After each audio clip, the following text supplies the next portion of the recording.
দেখুন যেহেতু হার্ট আছে সেহেতু তো হার্টের অসুখ হতেই পারে, কিন্তু সেটা প্রতিরোধ করা বা যাতে সম্ভাবনাটাকে কমিয়ে রাখা যায় সেজন্য কিছু ব্যবস্থা নেওয়া যায়।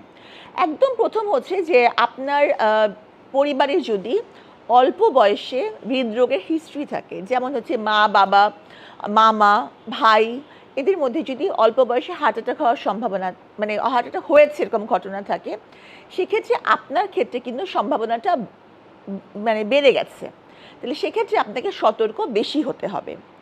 কি কি করলে আমি মানে সতর্ক হতে পারবো, এবং অন্যান্য যারা আছেন তাদের ক্ষেত্রে আমি বলবো যে সবসময় একটা হেলদি লাইফস্টাইল মেনটেন করতে হবে, খাওয়া দাওয়ার ব্যাপারে, ঘুমের ব্যাপারে, কায়িক পরিশ্রমের ব্যাপারে এবং ওজনের ব্যাপারে। ঠিক আছে, প্রথমে আসি খাবার দাবারের ব্যাপারে। খাবার দাবারে আজকাল দেখা যাচ্ছে যে অনেকেই জাঙ্ক ফুডের প্রতি বেশি ঝুঁকে পড়েছে। একটা হচ্ছে যে এগুলো টেস্টি, আর এগুলো হচ্ছে মেক করা সহজ, মানে নিজেকে কিছু করতে হয় না, আমি দোকানে গিয়ে অর্ডার দিয়ে খেয়ে ফেলতে পারছি। এবং দেখা যায় যে কোমল পানীয়র প্রতি মানুষের আকর্ষণ, এই খাবারগুলো যত সম্ভব পরিহার করা, এবং শিশুদেরও কিন্তু এই খাবারগুলো খেতে ডিসকারেজ করা উচিত, যে প্রথম যাতে ছোটোবেলা থেকে একটা হেলদি মানে ফুড হ্যাবিট গড়ে ওঠে।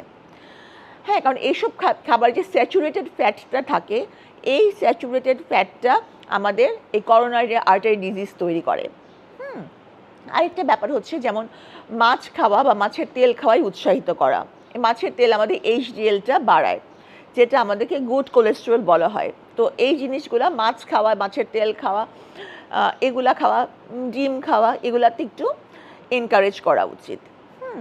আর অ্যাজ এ হোল যে যেমন গরুর চর্বি, খাসির মাংস, চর্বি, মগজ, তারপরে হচ্ছে মানে যেগুলো আর কি তৈলাক্ত খাবার, হ্যাঁ, বাটার, এইসব খাবারগুলো পরিহার করতে হবে। আরেকটা ব্যাপার হচ্ছে চিনি জাতীয় খাবার, যেমন মিষ্টি, হ্যাঁ, চিনির তৈরি যে কোনো আইটেম খুব ভালো হয় চিনি একেবারেই না খেতে। কারণ হচ্ছে কার্বোহাইড্রেট, অতিরিক্ত কার্বোহাইড্রেট কিন্তু ওই ফ্যাট হিসাবে বডিতে স্টোর হয়, যেটা আমাদের করোনারি আর্টারি ডিজিজের সম্ভাবনা বাড়ে। আচ্ছা, আরেকটি ব্যাপার হচ্ছে ধূমপান পরিহার করা। ধূমপান কিন্তু মানে খুবই বেশি করোনারি আর্টারি ডিজিজের কারণ। ধূমপান তো অবশ্যই পরিহার করা উচিত। আরেকটা ব্যাপার হচ্ছে ইদানিংকালে সবাই দেখা যায় যে আমি নিজেও দেখা যাচ্ছে মোবাইল টিপছি অথবা ল্যাপটপে কাজ করছি, বাইরে মুভমেন্ট করা, হাঁটা, খেলাধুলা করা, এগুলোতে আমাদের কোনো আগ্রহ নেই, এবং ইভেন বাচ্চাদেরও এটা। তো এই অভ্যাসটা পরিত্যাগ করতে হবে, কারণ এতে করে হয় কি মানুষের মোটা হয়ে যাওয়ার সম্ভাবনা থাকে, ডায়াবেটিস হওয়ার সম্ভাবনা থাকে, ব্লাড প্রেশার বাড়ার সম্ভাবনা থাকে, এবং আলটিমেটলি যেগুলো এন্ড করে ইন কার্ডিয়াক ডিজিজ। আরেকটা এই তো বললাম, আর ঘুমটা একদম নিয়ম মতো হওয়া উচিত। 6 থেকে 7 ঘন্টা ঘুম আমি বলবো, কারণ 8 ঘন্টা ঘুম আজকাল আর কারো পক্ষে ওভাবে কর্মজীবনে থাকলে সম্ভব হয় না ওই ঘুমটা। এবং যতটা সম্ভব স্ট্রেস না নেওয়া, জীবনটাকে খুব পজিটিভলি দেখা এবং স্ট্রেস না নেওয়া, এতে করে কিন্তু, কারণ স্ট্রেসে ব্লাড প্রেশার বাড়ে, স্ট্রেসে ডায়াবেটিস বাড়ে। আর আরেকটা ব্যাপার হচ্ছে রেগুলার ওষুধ খাওয়া।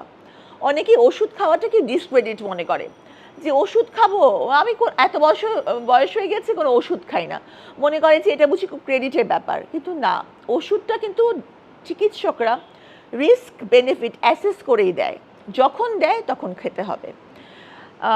কারো যদি ডায়াবেটিসের সমস্যা থাকে তাহলে অবশ্যই ওষুধ একদম মেনটেন করে খেতে হবে, খাবারটা ঠিক মাপ মতো চার্ট মেনটেন করে খেতে হবে। হ্যাঁ, কারো যদি ইনসুলিন লাগে, দেখা যায় যে অনেক পেশেন্টই কিন্তু ইনসুলিন নিতে চায় না, তো সেক্ষেত্রে আমি বলবো যে insulin is a safe drug, insulin দিয়ে ব্লাড সুগারটাকে কন্ট্রোলে রাখতে হবে। তো এইসব যদি করা হয় তাহলে কিন্তু হৃদরোগে আক্রান্ত হওয়ার সম্ভাবনা অনেক কমে যায়।